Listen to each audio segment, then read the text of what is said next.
I don't celebrate Christmas. Why? Well, I'm not Christian. That and I've never celebrated Christmas, but Sabrina does. And that's exactly why I got her a Christmas present of this very, very expensive printer.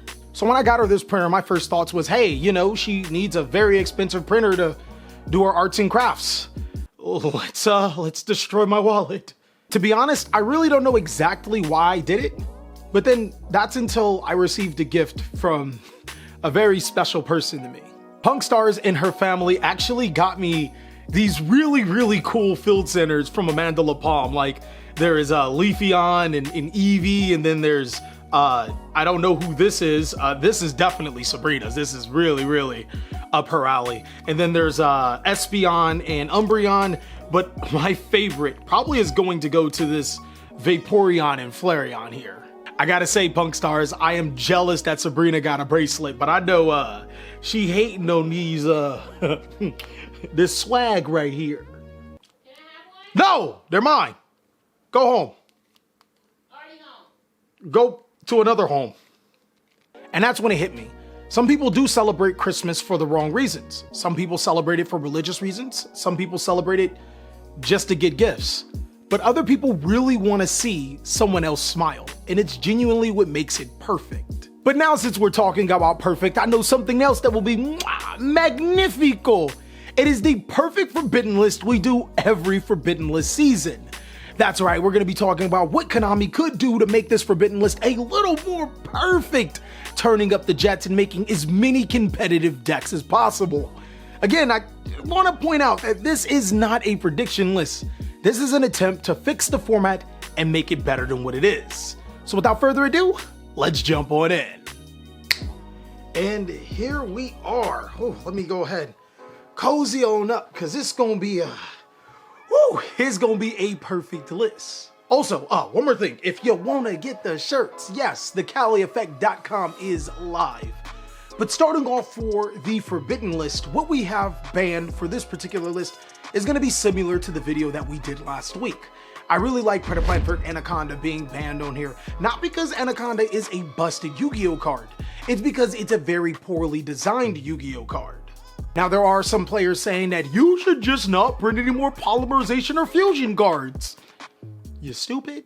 That is literally the meaning of poor design. If a card forces you not to make another particular card because of said card, then it should be addressed. But banning Predaplant Vert Anaconda actually has a huge trickle-down effect on the meta. Actually, we found out through testing that banning Vert Anaconda, you don't need to ban Dagda because making DPE is that much harder. And while I will admit to you artifact size can be a problem, it's nowhere near as a problem this format with Predaplant Vert Anaconda banned than any other format that has existed. The next card that we are going to ban is Imperial Order. Now, Imperial Order was a card that was actually errated after coming off the Forbidden List and everything was fair. Imperial Order used to be balanced in Yu-Gi-Oh, preventing you from activating spell cards in a game of attrition where spell cards aren't as powerful but needed. You couldn't play Imperial Order in every deck.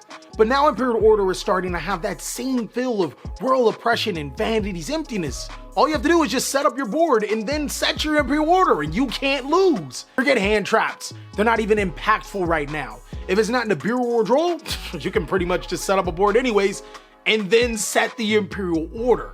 Spells have become really powerful and extremely important in this Yu-Gi-Oh card game. And while I do think that there should be a balance, Imperial Order ain't it, bro. This card really does need to be addressed.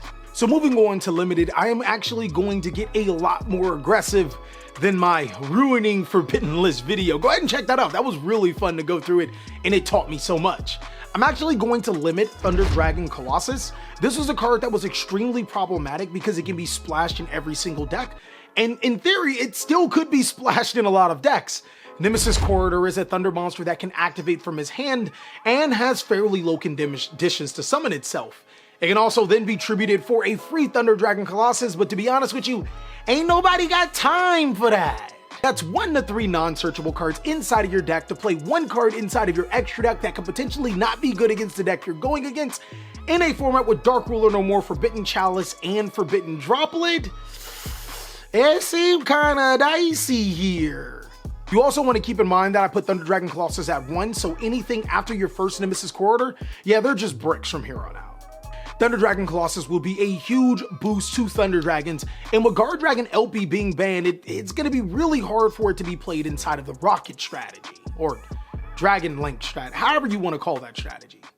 Next, against my better judgment, Masterpiece is going to come off the Forbidden list to 1. I gotta say, I'm going on record, you guys bullied me for this, like, this is the worst idea ever. On one side, you guys are correct. Masterpiece isn't as busted as some of the boss monsters today. I mean, he slots right into monsters like Ultimate Conductor Tyranno or Sword Soul Shishao. He is a card that's really powerful, but doesn't necessarily break the game. On the other side, Masterpiece is a fairly splashable card. Take, for example, there's a Sky Striker True Draco Spellbook deck that was ran in that tournament. Really interesting deck, but yeah, it worked really well. Now, by work really well, I mean it just operated really well. The synergies worked. It still lost to a Phantom Knight deck that bricked and, didn't have Dagda, but I mean, it was still pretty good. Masterpiece is also a splashable card. It was played in Sword Soul, and it was played pretty effectively. But the card isn't as busted as I'm probably giving it credit, and that I will admit. Orcust Harporer is another card that joins this Forbidden list, coming to Limited.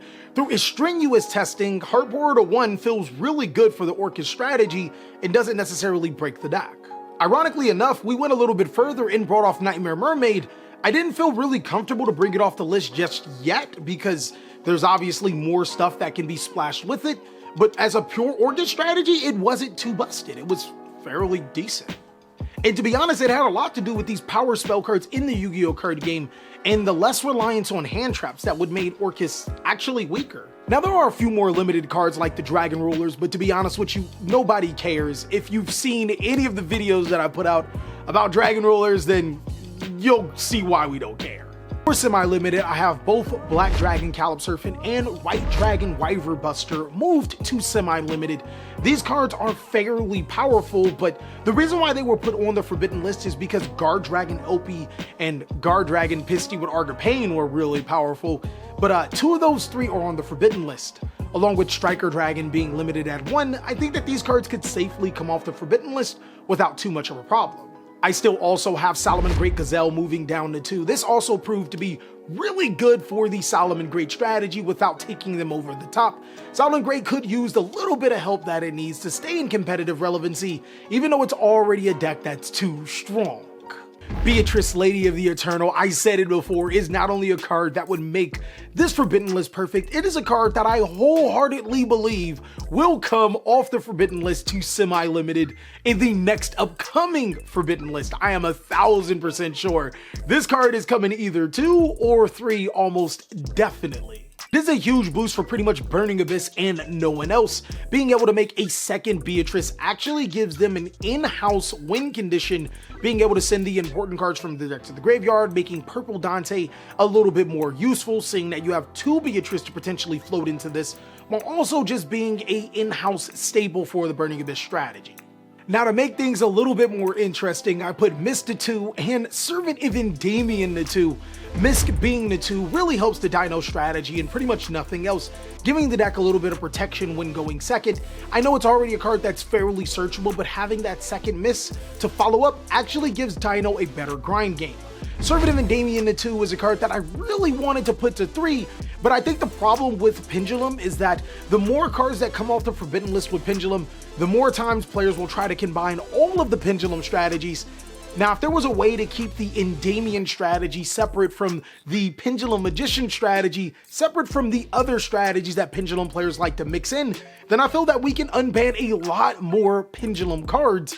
But for right now, just Servant of Endymion the 2, that's a pretty big step up for the Endymion strategy. Now, quite a bit of action coming from the Unlimited list.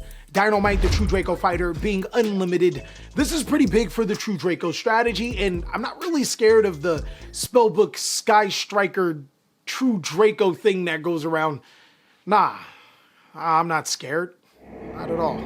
There's also Performer Pal Skull Crobat Joker that comes off the list. This is huge for Pendulum Magician, and I really don't think much else. I mean, it is the Stratos for the strategy, and Stratos is at 3, so Wind-Up Carrier Zamedi all the way to 3, and I almost didn't bat an eye.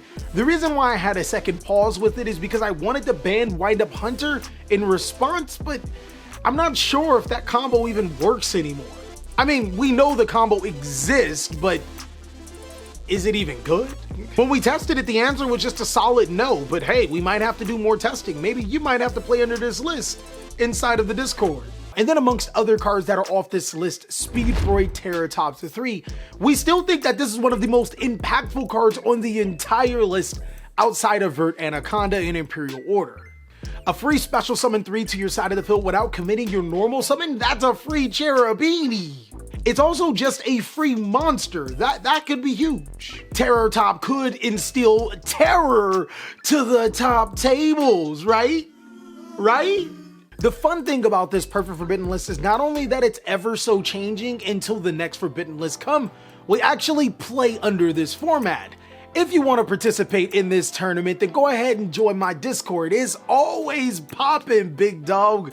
Maybe you even just want to meet some new friends around this time because, hey, I'm not going to lie, it could get a little lonely. Hey, you know, I bought a couple of animals here and there.